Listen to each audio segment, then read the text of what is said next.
روز بخیر بینندگان عزیز، با امید تنصیحاتی شما نشر نوبتی سرخط رویدادهای امروز 8 ایون را تقدیمتان میکنم.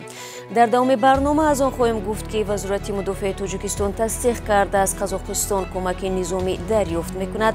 بازداشت صدها نفر عضو گروه‌های متشکل جنایی در سراسر عالم در پی عملیات بین‌المللی، در حالی که معاون نخست وزیر روسیه از نارسایی شدید مهاجران ساختمانچی نگرانی دارد، مقامات پلیس منزل‌های اجاره مهاجران را کوفت‌وکوب میکنند.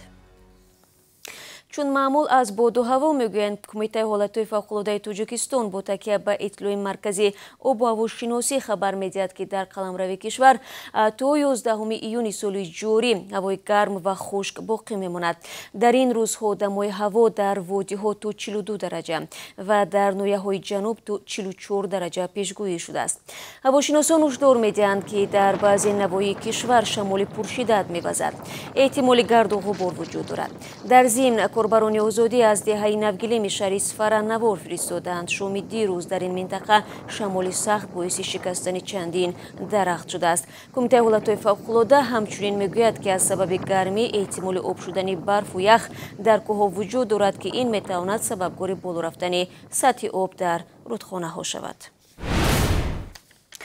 وزارت مدافع تاجیکستان در صحبت با خبرگزاری‌ها کمک نظامی قزاقستان به تاجیکستان را تصدیق کرد. سخنگوی وزارت فریدون محمدعلیف گفته است که یاری مذکور در دایره همکاری‌های نظامی دو کشور و به خاطر پرزور کردن مرزهای تاجیکستان با افغانستان صورت می‌گیرد. اخیراً حکومت قزاقستان طرح قراری را نشر کرد که موافق آن به تاجیکستان بیش از 3 میلیون تیر قطره‌شان گوناگون تقدیم می‌کند. بررسی طرح در قزاقستان تا 17 ایون امسال ادامه خواهد داشت. فریدون محمدعلیف میگوید سازشنامه درباره کمک نظامی واقعا امضا شده، اما تا به حال در عمل تطبیق نگردیده است و به دست آنها نرسیده است. طبق سازشنامه قزاقستان رسانیدن تیرها را توسط روی آهن به تاجیکستان از حساب خود بر عهده گرفته است. 8 ایون مقامداران ابراز داشتند که در رفت یک عملیات پرپیچ و تاب پلیس بین‌المللی موفق شد که به گروه‌های منظم جنایی در گوشه‌های مختلف عالم ضربه زند. عملیات در 18 کشور صورت گرفته، صدها عضو گروه‌های تروریستی، سازمان‌های مافیوزی و غیره به حبس گرفته شدند. گفته می شود که عملیات 3 سال پیش آغاز یافته بود. اولین شده استرالیا و زلندیای نو برای نتیجه‌های این عملیات گزارش دادند. پیش بینی می شود که امروز نهادهای انتظامی آمریکا و اروپا هم در این باره تفصیلات خواهند داد. تنها در استرالیا کم از 224 فرد متهم بازداشت شده است. پلیس زلندیای نو خبر داد که 3 سال پیش اداره فدرالی تفتیشاتی آمریکا یا خود FBI یک ضمیمه را با نام انام ساخته آن را در عالم جنایی همچون ضمیمه برای مخابرات پنهانی معرفی کرد. گروه‌های جنایی طول ماه‌ها از این ضمیمه استفاده برده امکان فراهم آوردند که پلیس از مکالمه‌های آنها درباره قاچاق مواد مخدر، کشتارها، شستشوی پول و دیگر جنایت‌های وزنی در مرحله‌های ابتدایی آگاه شوند. در خبروسک باشد یک زاده تاجیکستان را با گناه همکاری با تروریستان به زندان انداختند. شعبه خدمات امنیت فدرالی روسیه در خبروسک میگوید مهاجر 30 ساله تاجیک به مبلغ گذاری سازمان تروریستی دولت اسلامی مجرم شناخته شد. قبلا دقیق‌ترش سال 2017 محکوم شده برای فعالیت تروریستی از قلمرو روسیه اخراج گردیده بود، اما بعد 2 سال او باز با نام دیگر به روسیه آمده است. تفتیشات معین کرده است که این مهاجر تاجیک برای دستگیری تروریستان در سوریه پول انتقال داده است. دادگاه او را به 6 سال زندانی نظامش عمومی محکوم کرد.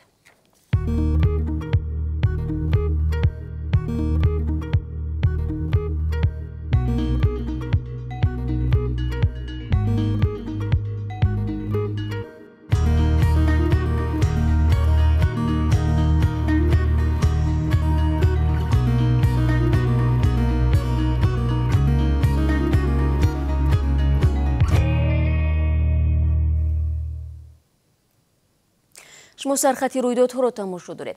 مقامات روس میخواهند ورود مهاجران را برای کار در ساختمان‌ها آسان‌تر کنند و امکانی حتمی آنها را بر ضد کووید 19 به راه مانند. در این باره مراد حسنولین معاون نخست وزیر روسیه بیان داشته است. به گفته مقامدار روس کمبود نیروی کاری در بخش ساختمان میتواند اقتصادیات روسیه را به هم زند. حسنولین مثال آورده است در حالی که مهاجران مهنتی در ساختمان‌ها 12 ساعت کار کرده و در عوض از 30 تا 40 هزار روبل میگیرند، شهروندان روسیه با چنین شرایط کار نمیکنند. مراد حسنولین از این پیشتر گفته بود که مسئله اجازت توسط پویزدها انتقال مهاجران به این کشور را بررسی دارند. مسئولان شرکت راه آهن تاجیکستان هم در نوبت خود میگویند که برای انتقال مهاجران به روسیه طریق پویزد آماده میباشند. از جمله به گفته نمایندگان راه آهن ولایت سوخت فعلا 84 قطار مسافرکشانی در حالت خوب قرار داشته برای بردن مسافران آماده است. در شرایطی که مقامات روسیه پیوسته از نارسایی مهاجران شکایت میکنند، برگزاری ریدها در نسبت آنها از جانب مقامات انتظامی همانا ادامه دارد. آخر هفته گذشته در نتیجه عملیات در سنت پترزبورگ صدها مهاجران به گفته کارمندان حفظ حقوق غیرقانونی به شعبه‌های پلیس برده شدند. ریدها با شرکت تقریبا 70 کارمند پلیس در منزل‌های گذرانده شدند که مهاجران زندگی میکردند. در پی عملیات 5.5 هزار خانه در 28 بنا استقامتی تفتیش شدند که در 130 تای آن شهروندان خارجی اجاره نشین بودند. در پی آن تقریبا 100 نفر مهاجران برای ویران کردن قانونگذاری مهاجرتی به جوابگری مأموری کشیده شده. نسبت آنهایی که مهاجران را غیر قانونی در قید گذاشتند پرونده جنایتی باز شده است.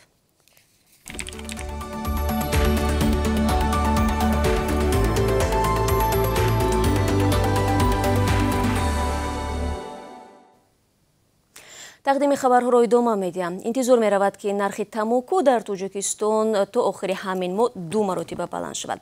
زیرا حکومت تاجیکستان قرار کرده است که اندازه اکسیزی محصولات تماکو را افزایش بدهد.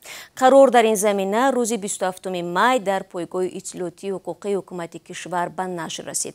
طبق آن اندازه اکسیزی نمودهای گوناگون سیگاری از تماکو آماده شده و عوض کننده های آن از 8.5 یورو به 17 یورو برای 1000 دانه رسانیده می شود.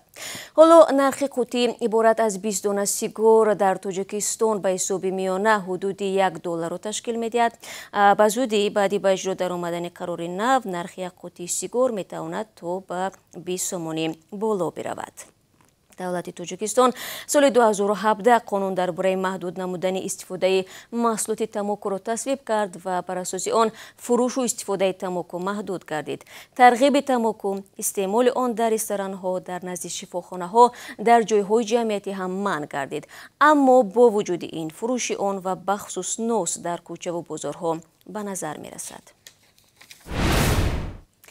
سازمان جمعیتی پومیر در شهر سنت پترزبورگ روسیه به خاطر بختیبک بیردوف پایه‌گذار و رهبر سابق این سازمان که 2 سال قبل از دنیا گذشت سبقت والیبال تشکیل کردند. در این سبقت که روز 7 ایون انجام یافت دسته‌ای از غلام سیتی جای اول، سوارکوین مقام دوم و اولیانکا سیتی جای سوم را اشغال کردند. والیبال بازان زادگان تاجیکستان و اکثرا از ولایت مختار کوهستانی بدخشان در این سبقت اشتراک ورزیدند. بختیبک بیردوف مؤسس سازمان جمعیتی پومیر 30 می سال 2019 بر اثر بیماری قلب در شهر سنت پترزبورگ درگذشت. بیردوف استاد یکی از آموزشگاه‌های سنت پترزبورگ بود و همچنان قهرمان 4 کاراته سنت پترزبورگ و اروپا عاید به کاراته محسوب می‌یافت. دادگاه شهر ترسونزاده 2 تاجر بزرگ ورزمال را برای معاملات غیرقانونی اسعار خارجی محکوم نموده است. با اطلاع داستانی کل تاجیکستان روز 26 فوریه امسال خریداری شرطی عبدالرحمن خالمرادوف به بازار ورزمال آمده به حبیبالله نظرов که در این بازار به فروش متاع مشغول بود برای عوض کردن $3000 پول نقد پیشنهاد کرده است.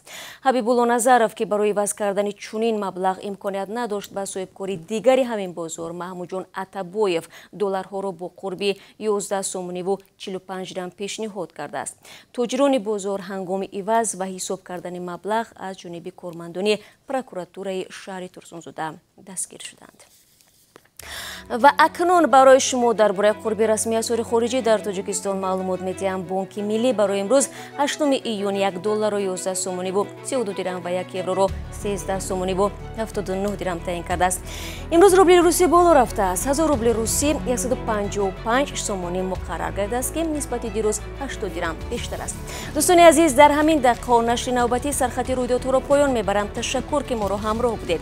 اگر خبر و نظر دارید لطفاً با ما در میان گذارید. فردا در همین وقت با خبرهای تازه در خدمت شما قرار میگیرم. خود را احتیاط کنید و براری کنید.